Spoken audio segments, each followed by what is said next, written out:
भाई माने बंधुगण माने देखु ये जो सिजु गछटी ये गछटीर ना काठिया सिजु ये आंठू गंठी ठंडा रोग आंठू गंठी रे एको लगे ये बहुत उपकार मिले।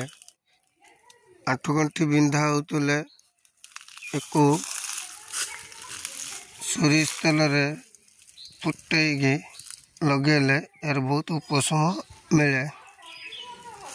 ये गछटी भल कर देखु आज्ञा ये गछटी की नेबे यार जो ये सिजु काटिकी सोरिष तेल पूरा जारी देवे जारी देकी ताकू धीरे धीरे संध्या बेले लगेबे बहुत उपकार मिली थाए। ये गछटीर नाम है काठिया सिजु। हिंदी रे कौन कहते मैं जानी नहीं भलसर देखी नहीं गछटी भाई माने उपकार मिली थाए। आंठू गंठी कि ठंडा हेले बहुत उपकार मिली थाए।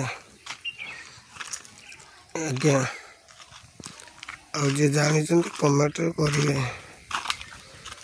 अच्छा मौसा ये जो सिजुटी कहलनि ना ये किमिति लगेबे ना यहाँ धर काटे काटिले कि सोरिष तेल किमिति कौन कर लगे डाला सब भंगा है छेचा हम कि जो रस बाहर से रस सोरिष तेल दिवर फुटा जो 1 नंबर सोरिष तेल जो इंजिन फिंजिन फुटा जो फुटा है मरा है कि से पूरा आकार गाढ़ हो गाढ़ है कि से आंठू गंठी हो हाथ गंठी हो धीरे धीरे मालिश कले पूरा कमी जीवो सब केवल मालिश कले ही कमी जीवो ठंडा भी कमिबो से आठुटी जो धरिया भी कमी। आज्ञा आउ कौन आम जानी किंतु ये 2टा मु जानी।